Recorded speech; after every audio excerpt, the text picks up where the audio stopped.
Welcome friends, in this video we're going to learn about the fundamentals of stored procedures. Stored procedures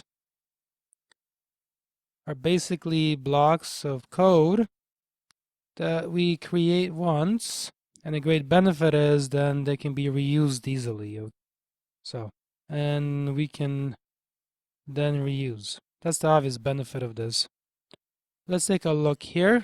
So I'm going to use AdventureWorks again. And how do we create a stored procedure? Where does it go? And so on. Take a look. In the Object Explorer on the left side, if you expand AdventureWorks, and there should be a folder called Programmability. Go into that. And there should be another folder called Stored Procedures. Expand that node.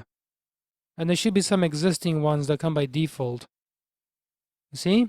All of these. So remember, a stored procedure is nothing but some pre-made code, and it's saved in this folder. And then you can call it easily, so you don't have to keep rewriting code by hand every time.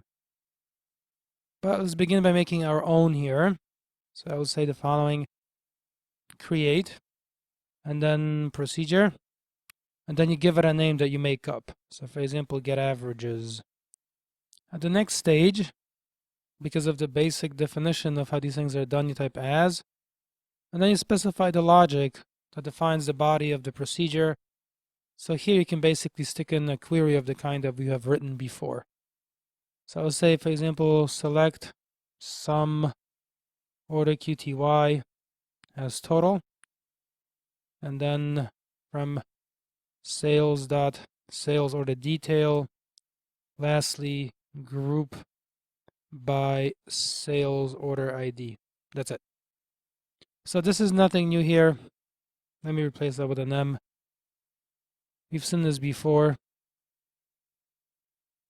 Remember, this is simply going to pick out the total order quantity, that's all. By sale orders ID, that's it. Alright, so highlight all of this code here and give it a go. And where has this been placed? Take a look. So again, on the left side, right click on the programmability and then refresh the view. Okay, expand the stored procedures folder. And if you look carefully, you've got it right there. You see it says dbo.getAverages. If you expand that node, there's a folder called parameters. And the only thing that it says at the end is that it returns an integer, that's all. Let's take a look here. So remember, a stored procedure is a block of code. You have it saved, and now you can make use of it as many times as you want. So it's useful and helpful in that respect. So how do we call it? How do we make use of it? Well, remember, we named our procedure getAverages. And then we observe, well, we've written it. It's not the best possible name. Can I just change the name? Well, I can say, for example, get, and then total quantities. Can I do that? Can I just change the name and then recreate it, so to speak? Well, highlight it and give it a go, execute. And that works fine. So again, on the left side, right click on stored procedures, say for example, and refresh the view. And now I've got get averages as one. And then I have get total quantities as another one. So now I've got two of them I've created myself. And I can delete easily. So right click, for example, and get averages, and then just delete it. That's all. The usual stuff that you do in Windows to get rid of things. So just delete it.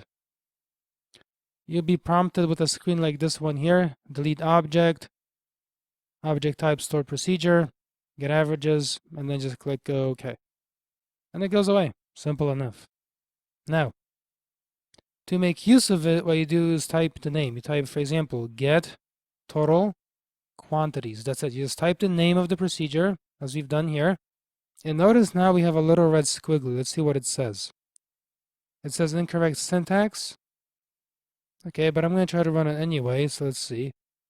Hit execute, and it still shows things down below. Now remember this go keyword. Remember, the purpose of go is to submit everything to the server for processing, basically as a batch. Let's take a look at the next stage. It's customary often to put a go at the end like that. So remove the go for a second, and you see how the red squiggly appears on the bottom. So put the go back for a second, and the red squiggly goes away. And then as usual, you can just run this. Now, one thing to be observed perhaps is, so you've made your procedure, but you see it's not very useful at first, so it has this one column. You probably want to add additional ones. So how can we go about that? Take a look. You can use a different syntax this time. You can type as follows. I will say this: alter procedure, you see? And then you type its name, so get total quantities, like that. And when you do that, take a look. Again, look very carefully. A little red squiggly appears. All right, that's not good.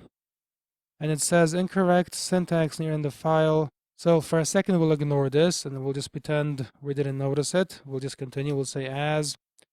And we want to now change the body of our procedure. So what do? And notice now we get a big red underlined. And it says now, incorrect syntax, alter procedure must be the only statement in the batch. So remember, the purpose of Go was to take some lines of code and submit them to the server as a batch. So here, put a Go right here. Okay, and now basically we process this as a single unit, and then you can do your alter procedure business after that last Go. All right, let's take a look here. So let's alter it. And what you can do here is basically take the whole thing and just copy it, that's all. So Control C and Control V down below to paste it in. And to alter obviously is up to you how you choose to alter it. So for my purposes, I'll just add one line, for example, or just even one field, it's not a big deal.